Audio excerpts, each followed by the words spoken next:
They'll be assessing the damage caused by last week's EF2 tornado. And as we know, it's extensive.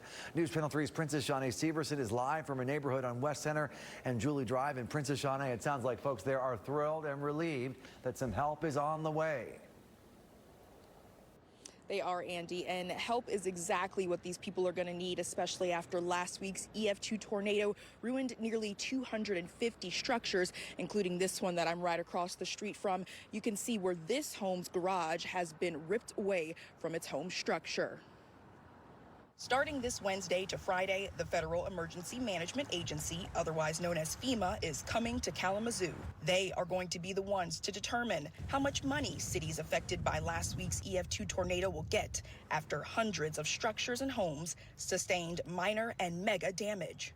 A lot of damage, and a lot of it was not just the tornado damage, where I'm sure you saw the wind just destroyed the buildings or ripped the roofs off, such as this building, but we had a lot of tree damage, trees blown over into houses, and roots that it, ripped up. We've already gotten quotes just to clean up our yard and stuff, and some of the quotes that we've gotten on our yard so far have been upwards of $8 grand. Today, I spoke with Kalamazoo County Emergency Manager Mike Korfman and Portage resident Ruby Cagney-Kursick, who we also spoke to last week right after the tornado. Her yard, internet, and satellite were damaged during the tornado after trees fell on nearby wiring and over electrical power lines.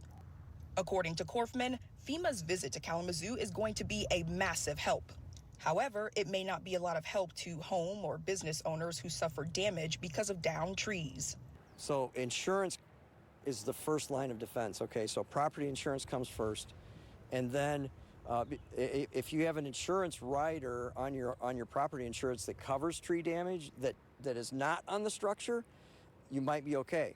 But if you don't have a tree rider and a tree falls in your home or on your yard, like in Ruby's case, then the tree's removal process is not covered. We have these giant oaks that are over 100 years old in my yard that have been standing in this neighborhood for 100 plus years, are about 3 times the size of me around.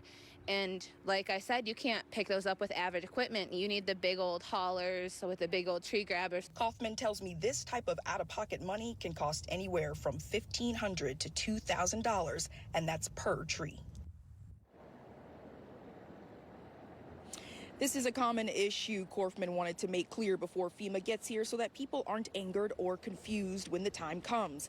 In the meantime, Korfman tells me that he will be working with local municipalities to try and lower that high cost. Reporting live in Portage, Princess Shawnee Severson, News Channel 3. All right, Princess, thanks. And there will likely be major progress made when it comes to cleanup in Portage this week. And that's thanks to a group known as Team Rubicon.